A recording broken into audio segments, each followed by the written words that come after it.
স্বামী বিবেকানন্দ বরাবরই একটি পত্রিকা প্রকাশের ব্যাপারে আগ্রহী ছিলেন। ঠাকুরের ভাব তো তিনি প্রচার করছেনই, তবে তা যদি লিখিত আকারে থাকে তাহলে আরও বেশি ছড়িয়ে পড়বে।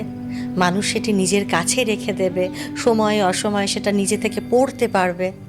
তাই বিদেশ থেকেও চিঠির পর চিঠি লিখে গুরুভাইদের এই কাজে তিনি উৎসাহ দিয়ে গেছেন। দুটি ইংরেজি মুখপত্র প্রকাশিত হলেও সেগুলো ঠিক আমজনতার কাগজ হলো না, জানেন।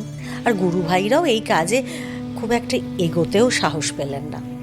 এবার স্বামীজি কলকাতায় ফিরে এলেন, এসেই কোমর বেঁধে একেবারে লেগে পড়লেন। তার নিজের কাছে 1000 টাকা ছিল, সেদিন আন্দাজে কম নয়। আবার ঠাকুরের গৃহস্থ শিষ্য হরমোহন মিত্র আরও 1000 টাকা ধার দিলেন তাকে। সেই টাকা নিয়ে শ্যামবাজারে রামচন্দ্র মৈত্রের গলিতে গিরীন্দ্রনাথ বসাকের বাড়িতে একটি প্রেস তৈরি হলো। স্বামীজি দৈনিক পত্রিকা করতে চেয়েছিলেন, কিন্তু সে কাজ অত্যন্ত ব্যয়বহুল বলে আপাতত পাক্ষিক পত্রিকা তৈরি হলো, আর তার নাম হলো উদ্বোধন। 1899 সালে এই পত্রিকার প্রথম সংখ্যা প্রকাশিত হলো। প্রস্তাবনা লিখলেন স্বামীজি স্বয়ং। পত্রিকার প্রথম সম্পাদক হলেন স্বামী ত্রিগুণাতীতানন্দ বা সারদা মহারাজ। স্বামীজির আদেশ ছিল এই পত্রিকার খাত থেকে একটি পয়সাও অন্য কোনো কাজে খরচা করা যাবে না। আর তাই গোটা মূলধনটাই নিজের হাতে থাকলেও একটি আনাও, জানেন, তার নিজের খাওয়ার জন্যও খরচা করেননি সারদা মহারাজ। এদিকে পত্রিকার নানা কাজের জন্য তাকে ওই প্রেসেই থাকতে হতো, কিন্তু তিনি ভিক্ষে করে খেতেন।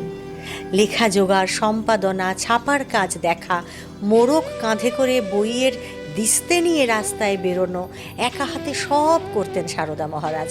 এমনকি এক দিন প্রায় 8-10 কিলোমিটার রাস্তাও হেঁটে ফেলতেন তিনি। কারণ ওই যে পত্রিকার টাকা তো তার নিজের গাড়ি খরচার জন্য নয়। এই যে স্বামীজির আদেশ, স্বামীজির আশীর্বাদ আর সারদা মহারাজের অমানসিক নিষ্ঠার ফল আজকের উদ্বোধন পত্রিকা, দেশের একমাত্র পত্রিকা যা গত 126 বছর ধরে এক টানা প্রকাশিত হয়ে চলেছে, একদিনের জন্য বন্ধ হয়নি। এমনই অনেক শিহরণ জাগানো এবং অবাক করে দেওয়া কাহিনী জানতে আমাদের সঙ্গে থাকুন আর শুনতে থাকুন প্যাস্টেল স্পিরিচুয়াল, আপনারা আমার সকলের ভালো থাকার পাসওয়ার্ড।